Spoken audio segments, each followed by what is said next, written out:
Hi everyone, let's discuss this problem first. सबसे पहले हम देखने वाले हैं कि ये पैटर्न हम किस तरीके से फाइंड कर सकते हैं। तो पैटर्न फाइंड करने के लिए एक सबसे अच्छी वे होती है जो है टेबुलर फॉर्मेट, कि आप पैटर्न को टेबुलर फॉर्मेट में लिख के विजुलाइज करो। तो जैसे कि मैंने यहाँ पे विजुलाइज किया है, ठीक है, हमने लिख दिया है टेबुलर फॉर्मेट में ये पैटर्न को। अब हम देखने वाले हैं कि इसमें क्या क्या चीज़ें हम विजुलाइज कर सकते हैं। सबसे पहले हम देखेंगे कि ये पैटर्न के अंदर कुछ स्पेसेस का यूज़ हो रहा है, ठीक है। तो लिख देते हैं हम स्पेसेस, ओके, ठीक है। और ये हम लिख देते हैं रो। तो रो 1 के अंदर कितने स्पेसेस है, ठीक है, 3 स्पेसेस है। रो 2 के अंदर कितने स्पेसेस है, 2 स्पेसेस है। रो 3 के अंदर कितने स्पेसेस है, 1 स्पेसेस है। रो 4 के अंदर कितने स्पेसेस, 0 स्पेसेस है। तो एक पैटर्न तो हमें मिल गया कि स्पेसेस का यहाँ पे यूज़ हो रहा है और हमें किस तरीके से करना है। जब रो 1 रहेगी तो हम n माइनस आई स्पेस प्रिंट कर रहे होगे। जब रो 2 रहेगी तो n माइनस आई, n माइनस आई, n माइनस आई, इतने स्पेसेस आपको प्रिंट करना होगा, ठीक है। और यहाँ पे हम नंबरिंग कर देते हैं इसकी 1 2 3 4, 1 2 3 4 5 6 7, ठीक है। हमने ये टेबल की भी नंबरिंग कर दी। अब और हमें पैटर्न इसके अंदर ढूंढना होगा। तो दूसरा पैटर्न मुझे दिख रहा है कि यहाँ पे कुछ इंक्रीजिंग डिक्रीजिंग फॉर्मेट का कुछ पैटर्न है।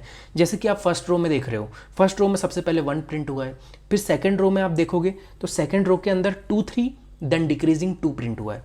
देन थर्ड रो में और अच्छे से आप विजुलाइज कर सकते हो 3 4 5 देन 4 3। तो इससे आप कुछ जेनरिक फॉर्मूला निकाल सकते हो जिसकी हेल्प से आप ये प्रिंटिंग कर रहे होगे। तो ये देख लेते हैं हम किस तरीके से हम इसको निकाल सकते हैं, ओके।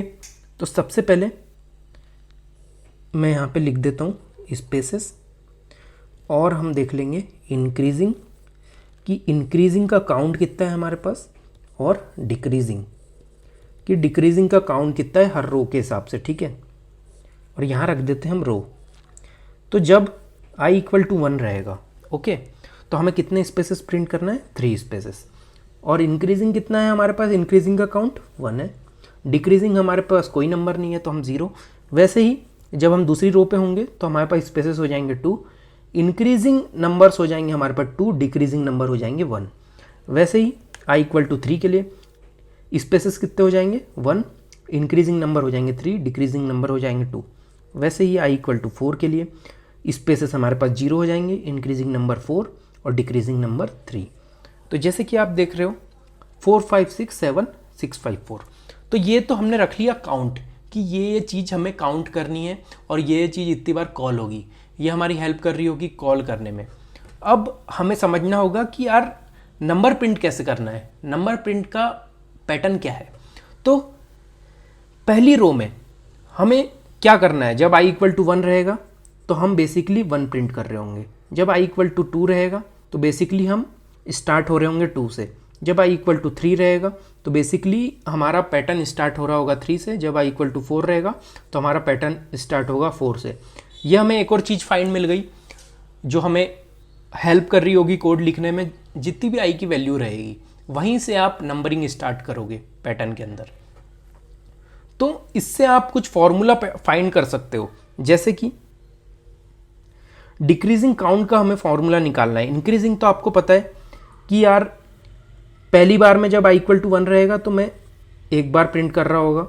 जब i इक्वल टू 2 रहेगा तो मैं काउंट 2 चला के 2 और 3 प्रिंट कर रहा होगा। जब i इक्वल टू 3 रहेगा तो 3 4 5 प्रिंट कर रहा होगा, ठीक है। जब i इक्वल टू 4 रहेगा तो 4 5 6 7 प्रिंट कर रहा होगा। ये हमने काउंट रखे हैं जितने बार हम प्रिंट कर रहे हैं, ठीक है। और वैसे ही डिक्रीजिंग में जब 0 रहेगा कुछ प्रिंट नहीं हो रहा होगा, जब 1 रहेगा तो ठीक है हम प्रिंट कर रहे होंगे 2। जब 2 रहेगा तो हम प्रिंट कर रहे होंगे 4 3, ओके। और जब 3 रहेगा हम प्रिंट कर रहे होंगे 6 5 4। अब बात आती है कि ये हम प्रिंटिंग का फॉर्मूला बनाएंगे कैसे।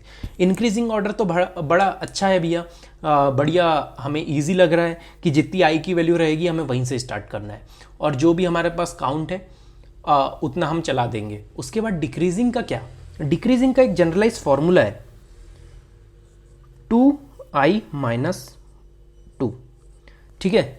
मतलब क्या, मतलब अगर आपके पास 4 है, ठीक है, 4 इंटू 2 माइनस 2, 8 माइनस 2 6।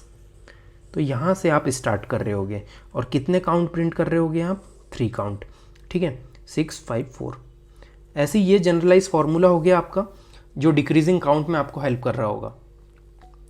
तो सबसे पहले हम स्पेसेस प्रिंट कर रहे होंगे जो हमारे n-i होंगे, उसके बाद हम इंक्रीजिंग सीक्वेंस प्रिंट कर रहे होंगे, ठीक है, जो हमारा i से स्टार्ट होने वाला है, और उसके बाद डिक्रीजिंग सीक्वेंस प्रिंट कर रहे होंगे जो हमारा 2i-2 से स्टार्ट होने वाला है, ठीक है। ये चीज़ आपको पता चल गई और इसके थ्रू आप प्रिंटिंग कर सकते हो।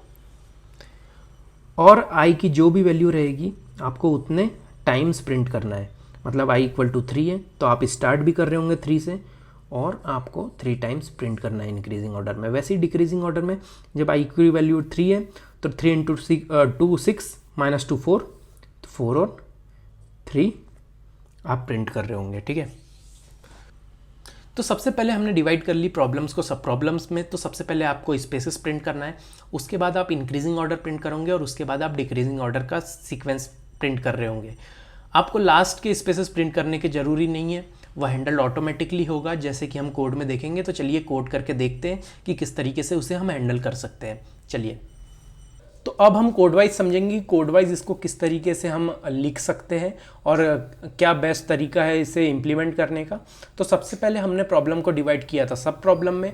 तो सबसे पहले आप स्पेसेस प्रिंट करने का कोड लिख रहे होंगे, उसके बाद आप इंक्रीजिंग ऑर्डर का कोड लिख रहे होंगे, उसके बाद आप डिक्रीजिंग ऑर्डर का कोड लिख रहे होंगे, और यही हमारा n टाइम्स कंटिन्यू हो रहा होगा, जिसके वजह से हमें n टाइम्स आउटपुट मिल रहा होगा। ओके, तो सबसे पहले हम समझेंगे कि स्पेस का कोड हमने क्या लिखा। जैसे कि मैंने आपको पहले ही बता दिया था, जितना भी हमारा n रहेगा उससे एक कम स्पेस हम प्रिंट कर रहे होंगे फर्स्ट लाइन में, उसके बाद सेकंड लाइन में उससे एक कम, और थर्ड लाइन में, फोर्थ लाइन में, ऐसे कम होते जाएगा। तो पहली लाइन में हमारे पास अगर n = 4 है तो 3 स्पेसेस हम प्रिंट कर रहे होंगे। तो ये 3 स्पेसेस प्रिंट करने का कोड है जो हमें 3 स्पेसेस ला के दे रहा होगा। उसके बाद using this code we are printing 1। Okay, फिर ये पहली बार में नहीं एग्जीक्यूट होगा और हमारा स्पेस -=1 हो जाएगा। फिर हमारे पास स्पेस 3 हो जाएगा, ठीक है। स्पेस पहले 3 था, अब हमारे पास हो गया स्पेस 2। तो जो सेकंड लाइन होगी उसमें हमारा 2 स्पेस आ रहा होगा, ठीक है, यहाँ पे। और उसके बाद हम प्रिंट कर रहे होंगे 2 और 3, क्योंकि i की वैल्यू अब 2 हो चुकी है और i हमारा स्टार्ट होगा 2 से। तो 2 और 3 ये प्रिंट करके दे रहा होगा। फिर बचता है डिक्रीजिंग ऑर्डर में प्रिंट करने का, ठीक है। तो ये कोड हमें डिक्रीजिंग ऑर्डर में प्रिंट करके दे रहा होगा, मतलब ये कोड हमारा 2 प्रिंट करके दे रहा होगा। और वैसे ही फिर से हम स्पेस -1 कर देंगे, फिर स्पेस की वैल्यू 1 हो जा रही होगी। उसके बाद यहाँ पे एक स्पेस आ रहा होगा, ठीक है, 3 के पहले एक स्पेस होगा और i की वैल्यू 3 हो चुकी है। तो ये जब प्रिंट होगा ये वाला कोड, तो हमें 3 4 5 आउटपुट मिल रहा होगा। और उसके बाद जस्ट ये जब प्रिंट हो रहा होगा तो हमें 4 3 आउटपुट मिल रहा होगा। और फिर से हमारी स्पेस की वैल्यू 0 हो जाएगी। तो अब इस बार स्पेस कुछ भी प्रिंट नहीं हो रहा होगा, बट ये चीज़ i की वैल्यू हमारी 4 है तो ये 4 टाइम्स प्रिंट हो रहा होगा, 4 5 6 7। वैसे ही ये सेकंड कोड हमारा, जैसे मैंने बताया था 2i-i, 2i-2 आपको करके रखना है, ये फॉर्मूला है इसका सेकंड वाले का। तो ये कोड हमें 6 5 4 आउटपुट दे रहा होगा। तो इस तरीके से क्वेश्चन सॉल्व हो रहा होगा। आप ये खुद से इम्प्लीमेंट करके देखोगे तो आपको और बेहतर तरीके से समझ में आ रहा होगा कि कैसे टेबुलर मेथड से कैसे हम एक टेबल बना के ये पैटर्न का वेव फाइंड कर सकते हैं, कैसे उसमें से ऑब्जर्वेशन निकाल सकते हैं कि कैसे ये क्वेश्चन सॉल्व हो रहा होगा। तो ठीक है, मिलते हैं न्यू वीडियो के साथ। होप आपको वीडियो अच्छा लगा होगा। तब तक के लिए वीडियो को लाइक कर देना, चैनल को सब्सक्राइब कर देना। ठीक है, मिलते हैं न्यू वीडियो के साथ। Take care, bye.